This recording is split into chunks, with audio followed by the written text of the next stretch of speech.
नमस्कार प्रिय विद्यार्थियों, अभी इस वीडियो में हम प्रतिस्थापन द्वारा समाकलन करना सीख रहे हैं। अभी हम इसके 4 से 5 प्रश्न हल करेंगे। तो मैं उम्मीद कर रहा हूँ कि ये आपके लिए वीडियो हेल्पफुल रहेगा, तो इस वीडियो को पूरा देखिए। यहाँ पर बच्चों जैसे हमें साइन mx का समाकलन करना है विद रेस्पेक्ट टू x, तो प्रतिस्थापन में क्या करते हैं, देखिए हम जो फॉर्मूले जानते हैं, जो टर्म है उसको हम एक विशेष प्रतिस्थापन के द्वारा उसको उसमें कन्वर्ट कर देते हैं। हम फॉर्मूले क्या जानते हैं, कोस एक्स का जानते हैं, साइन एक्स का जानते हैं, लेकिन साइन एम एक्स का हम फॉर्मूला यहाँ पे नहीं जानते हैं। ठीक है, तो इस कंडीशन में हम क्या करते हैं, जो यहाँ पे एम एक्स का टर्म दे रखा है इसको हम टी मान लेते हैं। उसके बाद इसके दोनों ओर टी के सापेक्ष हम अवकलन करते हैं। तो यहाँ पे क्या आ गया, m कांस्टेंट है तो ये इसके गुणा में है, तो ये m में रहेगा dx बटे dt, और t का एक आ गया। इसको क्या लिख सकते हैं, देखिए dx बराबर dt को इस तरफ भेजा, m इसके गुणा में है तो ये इसके बट्टे में आ गया। अब यहाँ पर हमने देखिए mx को क्या मान लिया t, dx के जगह dt के रूप में क्या लिख सकते हैं, dt बटे m लिख सकते हैं। 1/m कांस्टेंट है, इसको बाहर ले लिया, साइन टी डी टी आ गया। यहाँ तक ठीक है।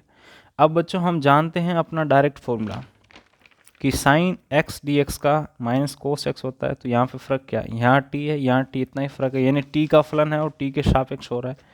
तो इसका क्या हो जाएगा बच्चों, माइनस का कोस टी, और देखिए ये हमारा अनिश्चित समाकलन है तो इसमें साथ में प्लस एक कांस्टेंट लेते हैं, ओके, कोई चर लेते हैं। अब यहाँ पर बच्चों देखिए माइनस ये अपना बाहर आ जाएगा। टी को जो माना, टी किसको माना था उसको हम यहाँ पे वापस लिख देंगे, एम एक्स को माना है तो एम एक्स को यहाँ पे वापस लिख देना प्लस ये आ गया अपना इसका प्रतिस्थापन विधि से समाकलन। देखिए इसका 2 नंबर प्रश्न, देखिए ये भी बहुत आसान प्रश्न है। यहाँ पर देखिए साइन एक्स स्क्वायर प्लस 1 गुणा 2x का समाकलन विथ रेस्पेक्ट टू x कर रहे हैं। तो यहाँ पर हम ऐसा कोई फॉर्मूला नहीं जानते हैं कि साइन एक्स स्क्वायर प्लस 1 का समाकलन हम कर सकें। तो हम क्या करते हैं, जो यहाँ आता है इसको एक नया वेरिएबल मान लेते हैं। एक्स स्क्वायर प्लस 1 को मैंने टी मान लिया। उसके बाद दोनों तरफ इसको हम अवकलन करते हैं। तो यहाँ एक्स स्क्वायर का अवकलन 2x और साथ में dx, और यहाँ पे टी का dt आ गया, ओके। बाकी अवकलन करने का ये हमारा पूरा तरीका रहता है, लेकिन हम इसको इस प्रकार से डायरेक्ट भी लिख सकते हैं। अब हम बच्चों क्या करेंगे, देखिए 2x गुणा dx, इसको तो किस से dt से लिख देंगे, और एक्स स्क्वायर प्लस 1 को हम t लिख देंगे। तो क्या आ गया, साइन t dt। कैसे, इसको देखिए t माना है तो t लिख दिया, 2x गुणा dx, यहाँ पे किसके इक्वल टू आ रहा है, dt के इक्वल टू आ रहा है, तो इसको dt लिख दिया, ओके। अब साइन t का हम जानते हैं क्या होगा, माइनस कोस टी, अनिश्चित समाकलन प्लस में कांस्टेंट।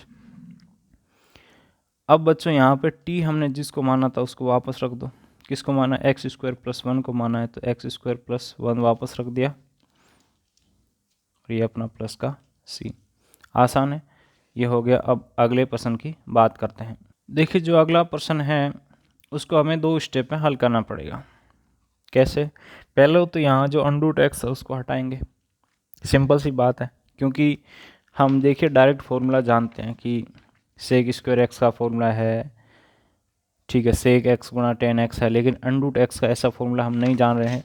या आप ऐसे समझ लो कि जो अंडरूट एक्स है इसका यदि आप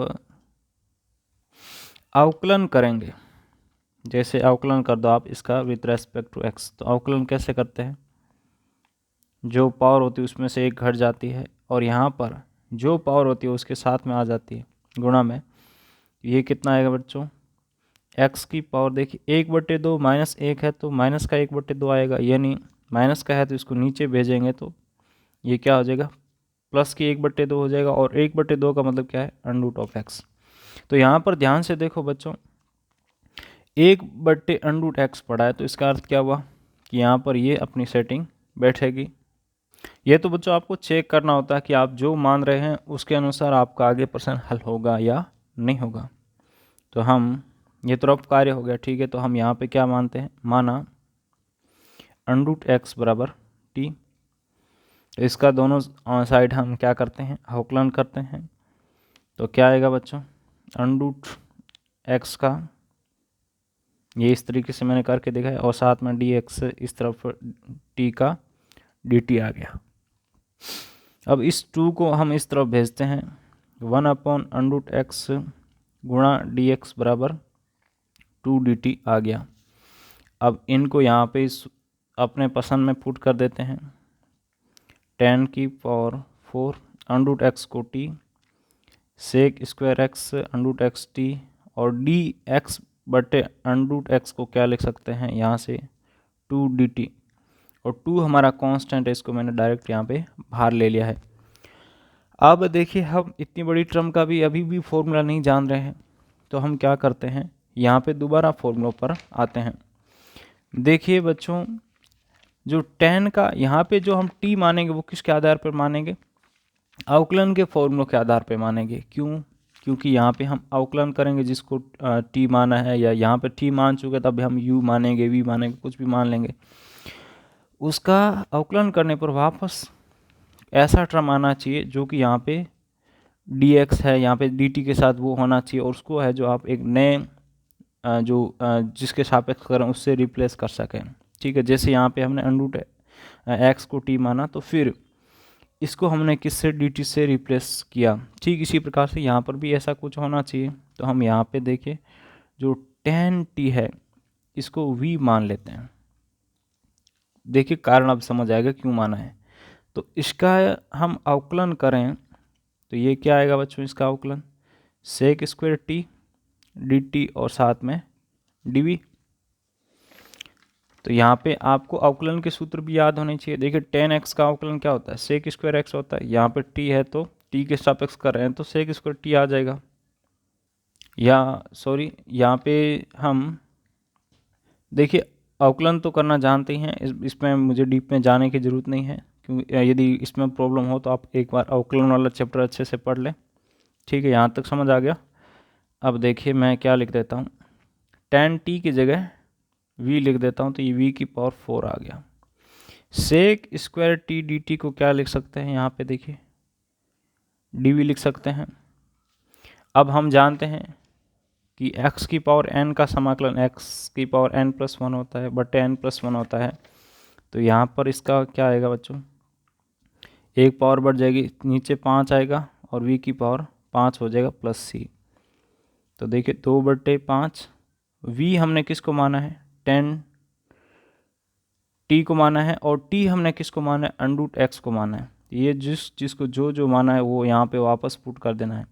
और इसकी पावर कितनी है बच्चों, देखिए 5 है, तो इसकी पावर भी 5 लिखना है। ठीक है, यहाँ तक समझ आ गया, ओके। अब देखिए बच्चों अगला प्रश्न देख लीजिए। यहाँ पे हम t किसको माने, तो देखिए यहाँ पे और तो कुछ मानने के लिए हमें दिखाई नहीं दे रहा है, tan−1x दिखाई दे रहा है, तो इसको मैं t मानता हूँ। माना tan−1x बराबर t। अब इसका हम अवकलन करते हैं, तो tan−1x का जो बच्चों अवकलन होता है वो क्या होता है, ये फॉर्मूला याद होना चाहिए, 1/1 + x² होता है। और साथ में क्या आता है, यहाँ पे dx आएगा, इस तरफ t का dt। ओके, अब ध्यान से देखो यहाँ पे अपनी सेटिंग बैठ रही है, यानी यहाँ पे हमने t सही माना है। यदि सेटिंग नहीं बैठे तो इसका मतलब क्या होगा कि वहाँ पर हमें कोई दूसरा मेथड लगाना पड़ेगा, प्रतिस्थापन से वो हल नहीं होगा। सिंपल सी बात है। तो देखिए tan−1x को हमने t माना है तो इसको t लिखो, dx बटे 1 + x² को क्या लिख सकते हैं, यहाँ पे देखिए dt लिखेंगे। ओके, अब sin t का हम समाकलन देख चुके हैं, माइनस cos t होगा, cos t + c। अब t हमने किसको माना, देखिए यहाँ पर जिसको माना वापस लिख देना है, tan−1x को माना है तो इसको वापस लिखना ज़रूरी होता है। ये आ गया अपना इसका समाकलन। तो इस प्रकार से आपको ये फॉर्मूले याद होने चाहिए। तो यहाँ पर आपको क्या बात समझ आई, ये मैं आपको फॉर्मूले एक बार दिखा देता हूँ। आपको अवकलन समाकलन दोनों के सूत्र याद होने चाहिए, ठीक है।